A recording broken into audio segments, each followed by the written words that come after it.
안녕하세요. 과학의 힘 에너지 청혜쌤입니다. 오늘도 영상을 통해 열심히 학습하는 우리 친구들에게 파이팅을 보내면서요. 오늘의 주제부터 확인해 보도록 하겠습니다.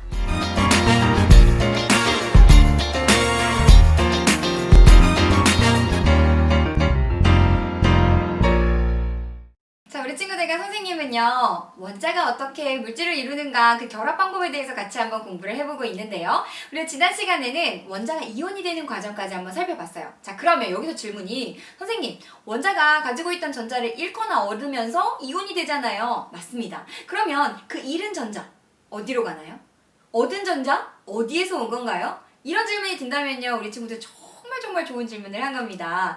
자, 여기서 우리 친구들에게 먼저 정답을 주고 시작하자면, 원자는요, 전자를 서로 주고받는 거예요. 받아주는 사람이 있어야 버릴 수 있고요, 주는 사람이 있어야 받을 수 있다는 얘기예요. 무슨 얘기인지 한번 자세히 한번 공부를 해보도록 할게요. 자, 먼저 우리 친구들 주기율표 한번 보시면 원자의 전자 배치예요.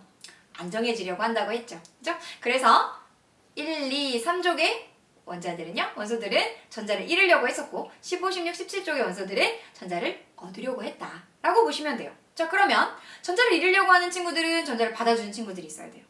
그 다음 전자를 얻으려고 하는 친구들은 주는 친구들이 있어요. 그럼 어떻게 하면 될까요? 그렇죠. 서로 주고받으면 되겠네요. 우리는 그 결합에 대해서 공부를 한번 해보도록 하겠습니다. 자, 우리는 그 결합을 이온 결합이라고 해요. 이온 결합의 정의를 보면 금속 어디였어요? 그렇죠. 주기율표에서 왼쪽에 위치한 원소들이었죠. 자, 그럼 비금속 어디였어요?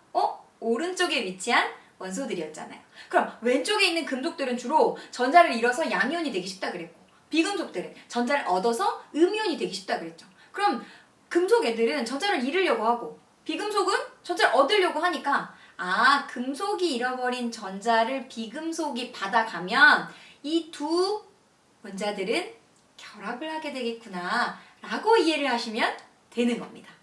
되셨나요?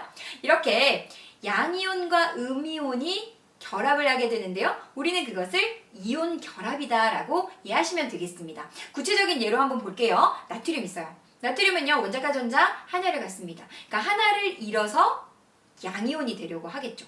근데 누가 결합할 거냐면요, 염화이온, 염소예요. 17개의 전자를 가지고 있던 염소는 하나의 전자를 빨리 얻어서 염화이온이 되고 싶단 말이에요. 그러면 나트륨이 버리려고 하는 그 전자 하나가 염소한테 가면 되겠네요. 그럼 나트륨 이온, 염화이온이 1대1로 결합하면서 염화 나트륨이 되는 거예요. 되셨나요? 자, 나트륨은 전자 하나를 잃으면서 양이온이 됐습니다. 나트륨 이온. 맞나요? 염소는요, 전자 하나를 얻으면서 음이온이 됐어요. 염화이온. 그러면 나트륨이 버린 하나의 전자가 염소한테 가면 되는 거예요. 이렇게 물질이 결합하게 된다. 원자가 결합하게 된다. 이온 결합이에요. 양이온 하나와 음이온 하나가 1대1로 결합했어요. 염화 나트륨입니다. 읽어줄 때는요, 음이온부터 읽고 양이온을 읽어요. 쓸 때는요, 양이온을 먼저 쓰고 음이온을 써요. 그래서 쓸 때는 NaCl이라고 쓰지만 읽을 때는 염화 나트륨이라고 읽어주면 되겠습니다. 또 다른 예를 한번 살펴보도록 할게요. 자, 이번에는요, 나트륨이 산소와 반응할 거래요. 자, 그러면 나트륨은 전자 하나를 버리고 싶어요. 근데 산소의 전자 배치 봤더니요, 전자 2개가 필요해요. 그럼 어떻게 해요? 나트륨이 하나밖에 못 주는데? 그럼 나트륨 2개가 있으면 가능할까요? 그렇죠. 그러면 나트륨 2개는 총 버리는 전자는 2개일 거고, 산소 하나는 그 2개의 전자를 모두 받으면 되겠죠. 따라서 나트륨과 산소가 반응할 때는 반드시 나트륨 2개에 산소 하나가 반응하게 된다는 거예요. 자, 그거 한번 살펴보도록 할게요. 나트륨 2개가 필요해요. 그리고 산소 하나가 필요해요. 그걸 우리가 어떻게 표현할 거냐면, 나트륨, 그 다음에 그 옆에 오른쪽 아래 조그맣게 2개가 필요하고요. 산소는 오른쪽 아래 1개가 필요합니다. 이렇게 하는데 1은 우리가 보통 생략하기도 하거든요. 그래서 우리는 Na2O 이렇게 표현하게 되고요. 읽을 때는 뒤에서부터 읽으니까 산화 나트륨이라고 읽어주면 되겠습니다. 자, 이번에는요, 마그네슘과 염소예요. 자, 그럼 마그네슘은 2개의 전자를 잃어버려서 2 플러스 양이온이 되려고 하는 원자고요. 염화이온 앞에서 봤던 것처럼 1개의 전자만 얻으면 돼요. 그러면 마그네슘은 2개 버려야 되는데 염소는 하나밖에 안 받아준대요. 그럼 염소 몇 개 있으면 돼요? 2개 있으면 돼요.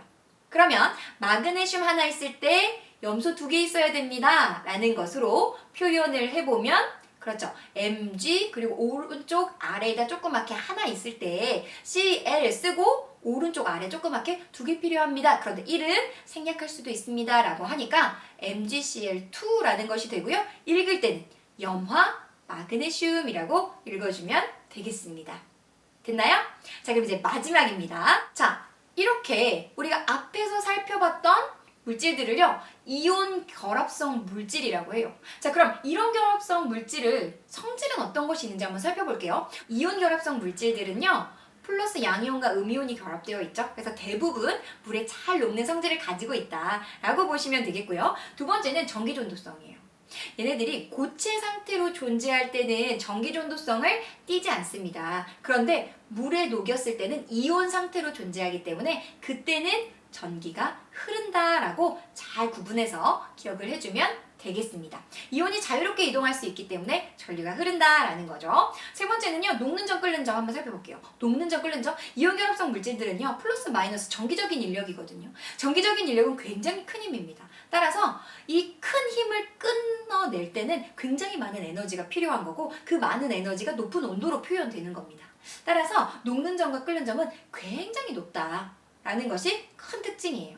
자, 여기에 외부 충격, 플러스와 마이너스가 이렇게 결합하고 있는데 외부 충격이 탕 가해지면 이 결합이 밀리게 되면서 오히려 반발심이 생겨서 그때는 쉽게 깨지게 된다라는 것을 같이 기억해주면 되겠습니다. 따라서 쉽게 쪼개지거나 부서지는데 같은 전하를 띠는 이온 사이의 반발력 때문이다 라는 것까지 우리 친구들 잘 기억해주면 되겠습니다. 그래서 오늘은요, 우리 친구들이요, 이온 결합성 물질 어떻게 양이온과 음이온이 결합하는가, 그걸 우리가 어떻게 표현하고 읽어주는가, 이런 것들을 초점을 맞춰서 잘 학습을 해주면 되겠습니다.